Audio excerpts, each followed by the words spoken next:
It seems like the silver arrows are finally back in the game now. The huge upgrade package has proven itself to work, with the team scoring a double podium finish at Barcelona. Rest of the constructors might be in a bit of trouble now, cause a scenario which was thought not to be possible a couple of weeks ago just happened at Spain. Now, the team would surely be eyeing to rival Red Bull in the constructors, as the Austrian team is yet to face the price of its aerodynamic testing penalties. But the team's prospects at Canada don't look that promising. For the matter of fact, the silver arrows could again fall behind Aston Martin and Ferrari. Mercedes has dominated Formula One for years, and the paddock and spectators have grown accustomed to the team downplaying its chances and exaggerating its concerns about the strength of the competition before continuing its unwavering success. Mercedes' declaration that the Canadian Grand Prix will be more tougher than the Spanish Grand Prix is therefore not out of the ordinary after its historic double podium at Spain. But there is more reason to be cautiously optimistic this time. Montreal may treat Mercedes less kindly than Barcelona did for a number of good reasons. To know why Canada is going to be thought for Mercedes, we should first take a look at why Barcelona was so good for the silver arrows.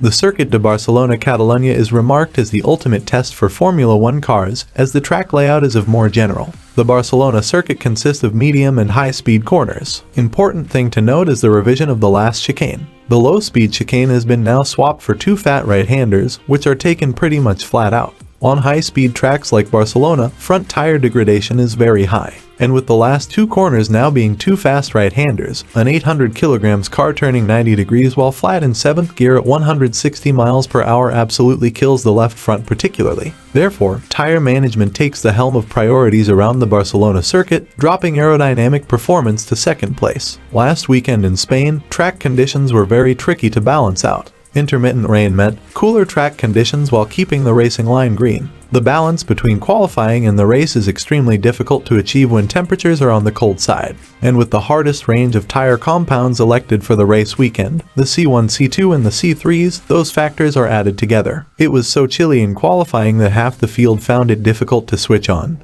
or fire up the front tires at the start of the flying lap. But it also caused such significant heat degradation that the race required 2 stops and extensive temperature control. Despite the fact that the demands of qualifying and race were very different from one another, the Mercedes performed well relative to the pack when temperatures were cooler. In qualifying, it helped Lewis Hamilton switch on the front tires fairly well, but it also degraded well during the race. The W14's front functions well, and its balance allows it to operate with a large amount of rear wing while still being maneuverable. Around the new Barcelona track, a low downforce wing setting is perhaps faster over a single lap but unquestionably slower during a racing stint. Mercedes did run both setups, with Lewis on the medium downforce rear wing and George Russell on the high downforce rear wing. But later, Lewis opted to move towards the high downforce rear wing, thinking of the race strategy. This meant that while a responsive front helped switch on the front tires, more downforce helped the car from sliding less, contributing to better overall tire performance. Mercedes trackside engineering director Andrew Shovlin talked about this during the Mercedes post-race debrief video. The update kit works very well around circuits like Barcelona with a lot of high-speed performance, explained Andrew Shovlin.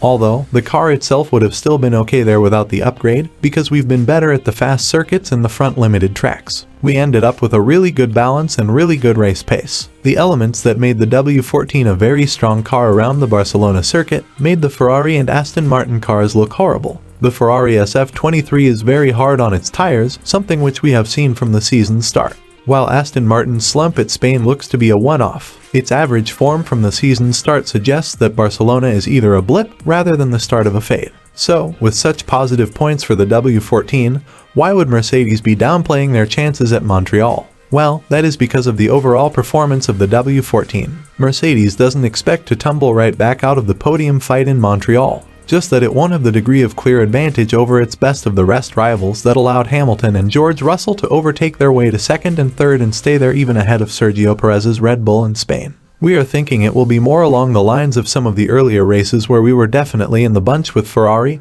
with Aston, and now Alpine look to have joined that group, Shovlin added. This is all to do with the Canada circuit layout. One of the driver's favorites is the Canada circuit. Its quick and low downforce layout. The track's steep braking chicanes and famed hairpin make it quite stop-start, which puts a lot of strain on the anchors. The fastest and most fluid parts of the track are found outside of the turns, while the Wall of Champions, the circuit's most recognizable feature, is located at the conclusion of each lap. The tire degradation around the Montreal circuit is very low due to the circuit comprising of many low-speed corners and long straights. Pirelli has nominated the C3, C4 and C5 rubber for the upcoming race weekend, confirming my point of low tire degradation. The W14 has a very strong front end, which was evident with Hamilton's comments from Australia onwards. It has been one of the key reasons why particularly Hamilton has been struggling around circuits with low-speed corners, as he feels the front is blocking his feel of the rear. Mercedes brought front suspension changes to Monaco, but we were not able to see any performance improvement at Monaco, which has a lot of low-speed corners. It can be due to two reasons, one being that both Lewis and George did not push the car enough at Monaco, risking damage. The second reason would be due to the upgrades making no performance improvement at all around the low-speed sections. The strong front end did help Mercedes at Barcelona around a high-speed track, but that won't help a lot around circuits like Montreal, and this is what Mercedes are a bit worried of, as they believe that the Montreal circuit will not suit the characteristics of the W14. Now, where we are going to go next week, Montreal, it's a very different circuit. There are more low-speed corners, quite a lot of straight-line full throttle, and we would expect more of a challenge there. We are not thinking that we are going and nipping at the heels of Red Bull. We are going in there prepared for a battle with Ferrari, Aston Martin, and maybe even Alpine, said Chauvelin. Toto Wolff, Mercedes team principal, recently explained how he does not want to be too optimistic about his team's performance and future despite both drivers finishing on the podium in the Spanish GP. The Austrian explained how the Silver Arrows learned quite a lot about their car's behavior and what needed to be done for improvement. Speaking to media, Wolff said, "I'm never optimistic. Only fools are optimistic, but generally I think it feels different to last year. There is still a bouncing, which is interesting to understand why that is, but we've learned so much in the last 12 months. That's why I generally have lots of reasons to be a little bit more carefully confident."